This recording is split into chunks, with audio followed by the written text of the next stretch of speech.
And gentlemen, now let How To Channel bring you a very important article on how to become President of the United States.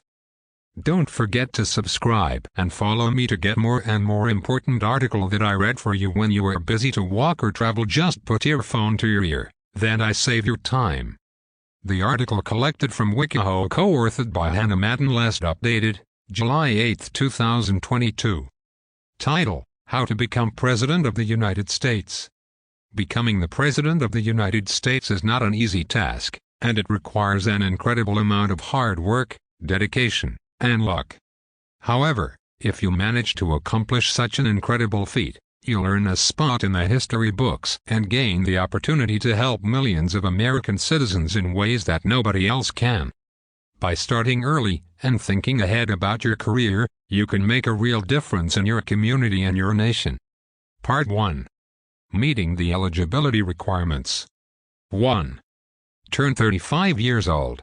When the original writers of the Constitution were thinking of requirements, they wanted a president who would be wise and mature.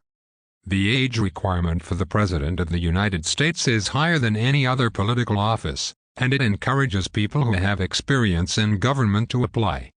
The average age of a sitting president is 55 years old. 2.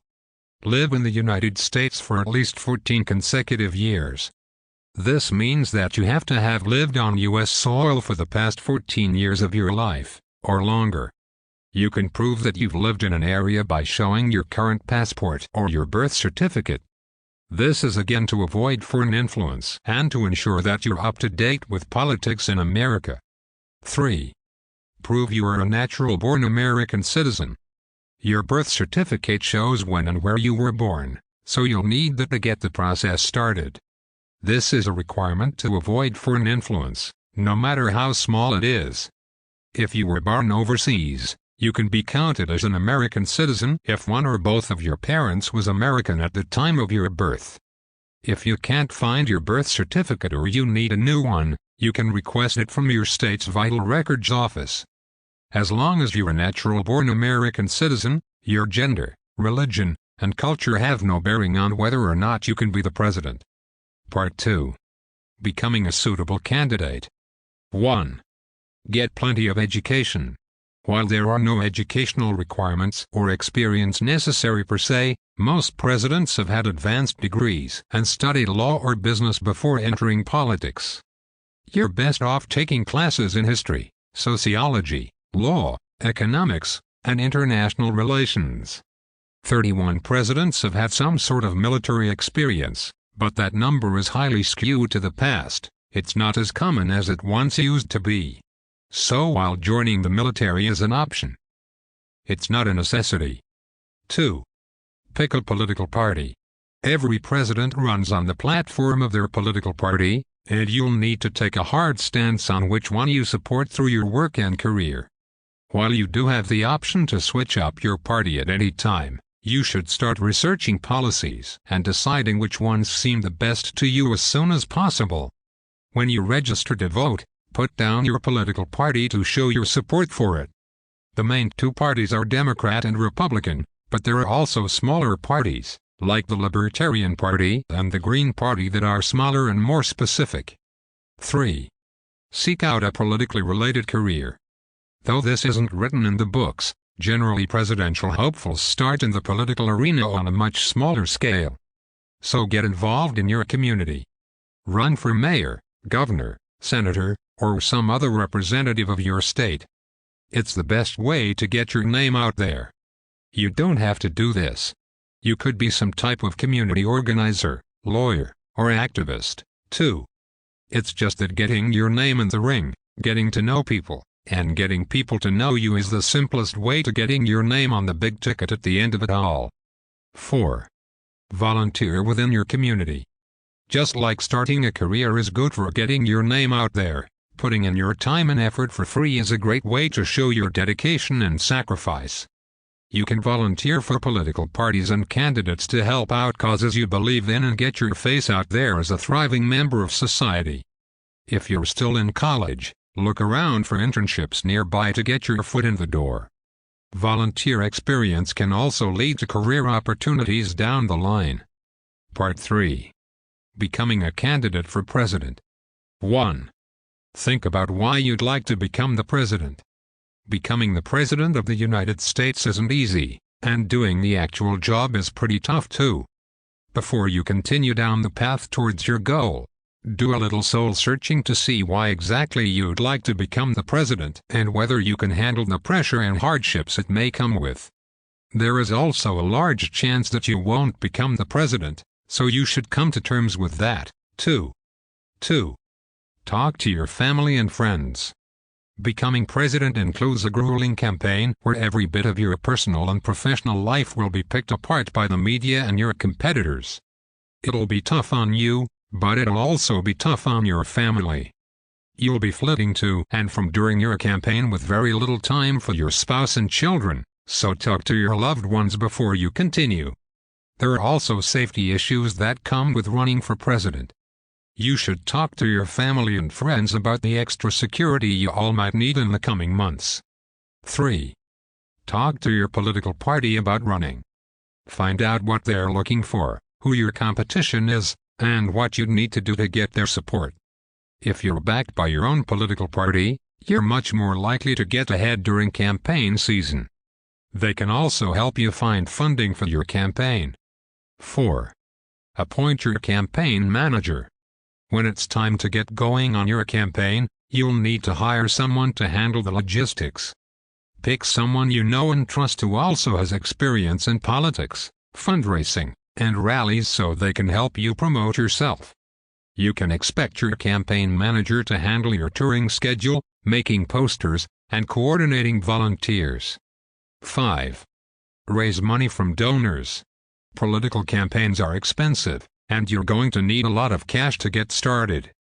Call anyone you can think of who might back your campaign and ask them for a small, moderate, or large sum of money to help you promote yourself and your policies. You can contact local corporations, nonprofits, or just American citizens. You can also ask your political party if they'll help to fund your campaign. 6. Form an exploratory committee. This committee can test the waters, or determine what your chances are. It's the standard first step to starting out on the presidential path. Have your campaign manager gather a group of political professionals to figure out your chances of winning the presidency, then change your strategy from there. Utilize your exploratory committee to assess the level of visibility you have in the public and recommend campaign strategies, themes, and slogans. The committee should also recruit potential donors, endorsements, staff and volunteers, and write position papers and speeches. If it all goes well, they'll start organizing in the key beginning states. 7. Register with the Federal Election Commission. Once you begin receiving donations or spending money in excess of $5,000, you must register. While this doesn't mean you're officially running, the fact basically assumes that you are. Be sure to file a statement of candidacy within 15 days of reaching the $5,000 threshold. After that statement is filed, you have 10 days to file a statement of organization. You must also report campaign income and expenditures to the FEC on a quarterly basis. 8. Declare your candidacy publicly. This is an opportunity to hold a rally for supporters and voters. Pick a place in your hometown or an area where you have a lot of support, then host a rally with guest speakers and supporters. You can also use this as an opportunity to sell t-shirts, buttons, and bumper stickers with your name on them. Make sure you invite the media so you can televise your candidacy as well. Part 4. Getting elected president. 1. Appeal to average Americans. To become president, you will need to shake hands, attend small-town events and visit factories, veterans, churches, farms and businesses.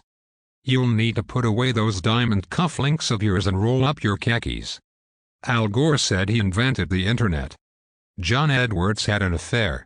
Mitt Romney said half of U.S. voters don't pay taxes. That's just 3 things Americans don't like. Wherever you are, whether you think you're being recorded or not, be on your best behavior. The public doesn't easily forget these things. The presidency is not as bright as it seems. The real challenge is to win key supporters that can help keep your campaign going, win the presidency, and stay in office. 2. Win primary elections, caucuses, and delegates.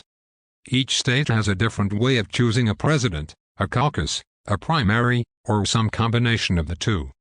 Winning those grants you delegates that choose you to be on the presidential ticket, celebrated at the party's national convention that year.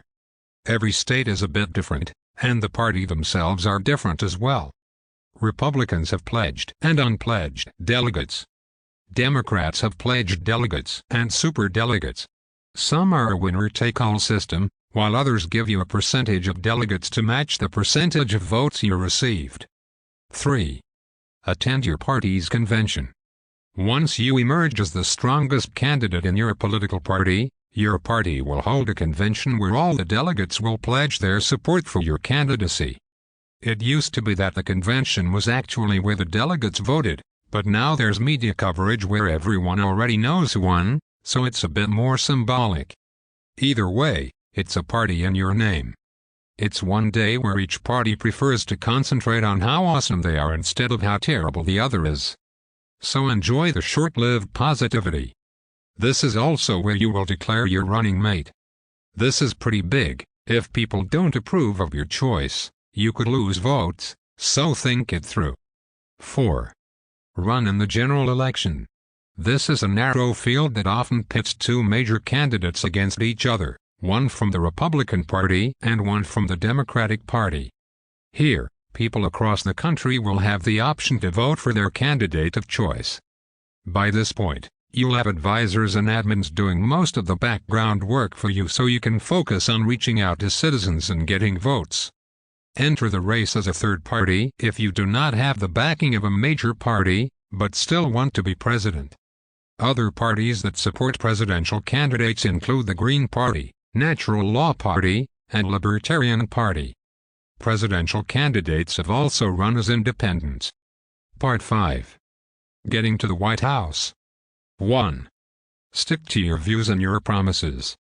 Keep being your charismatic self, and make sure your speechwriters are on top of their game. Get the word out there about what you believe in and what you want to do for the country, and then stick to it.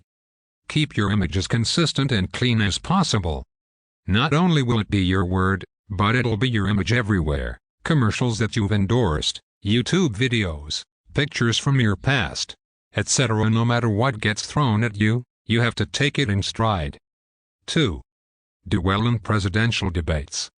Not only do you have to know your views, you must know your opponent's views, too.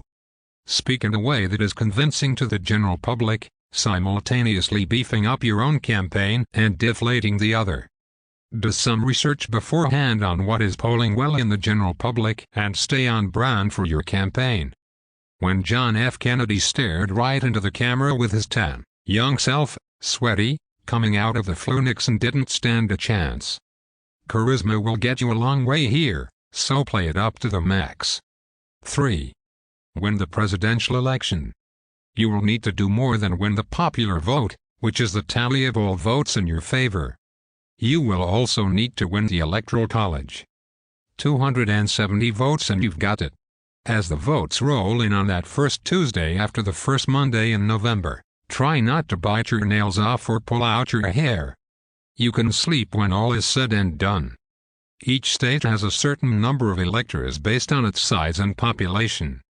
To become president, one candidate must have more electoral votes than the other.